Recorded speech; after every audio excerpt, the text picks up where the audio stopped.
guys, so this is my video kind of walking you through my metaphor website. And so the metaphor I used was like a hike. I really love hiking in the outdoors, so I felt like it was appropriate, and I feel like it's also very relatable to a lot of things in life.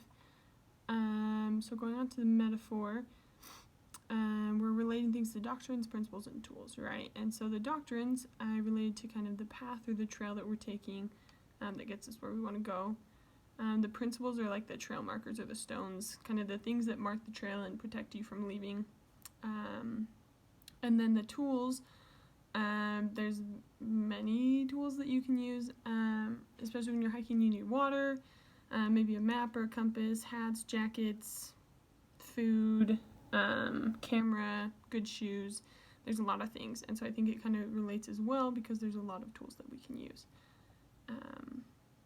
And so then I just kind of go further into the doctrines. They provide, they show us where we need to go, and it's going to take some work, but if we follow the path, then we'll be safe and we'll be able to make it to the top, even though it's hard.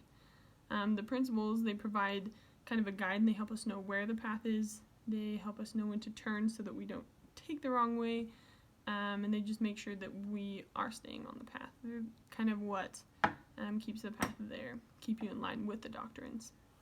And the tools, there's many tools we need to utilize on our journey.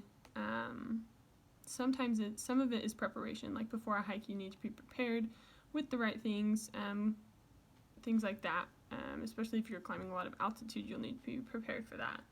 And then if you have the right tools and prep, then once you're on the trail, it would be silly not to use the things that you prepared, or the tools that you have, and so making sure that you're using the tools that you have to the full extent to help you get to the top and use them in an effective way.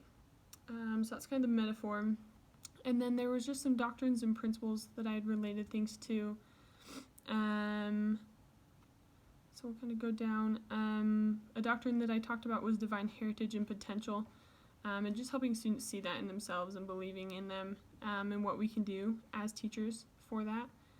Another one I talked about was agency, and helping students understand that mistakes are okay, that we can learn from them and we need to learn from them, but there's also consequences for things, and so how we can use that in the classroom.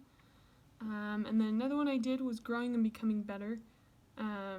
That's something that I think is super important, and so helping the students understand that change and growth is a process, and as we're continually working to be better, then we'll be able to reach our goals. And so I think there's a lot of ways we can apply that in the classroom. I talked about allowing assignment redos and celebrating the good things.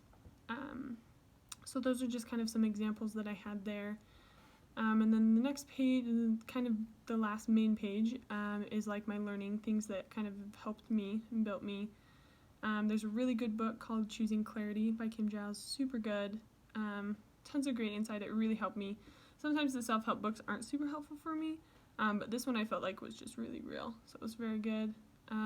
Kid President, a pep talk from him. I think he has great things to say. Little kids a lot of times are the best ones to learn from. There's a movie called The Ron Clark Story, one of my favorite movies. I think it just inspires me a ton. I would definitely recommend watching it. It just helps us see what we can do as teachers and as normal people even, helping people learn. There's also a great Hope Works video, Spiritual Beings and the Human Experience, super good. And then Alma the Younger, he's one of my favorite. I think his conversion story, but also all that he did afterward, I think is absolutely incredible. And so super cool. That's what I have there, and then just the concept map is put on the last slide, so hopefully you guys like it. Thanks.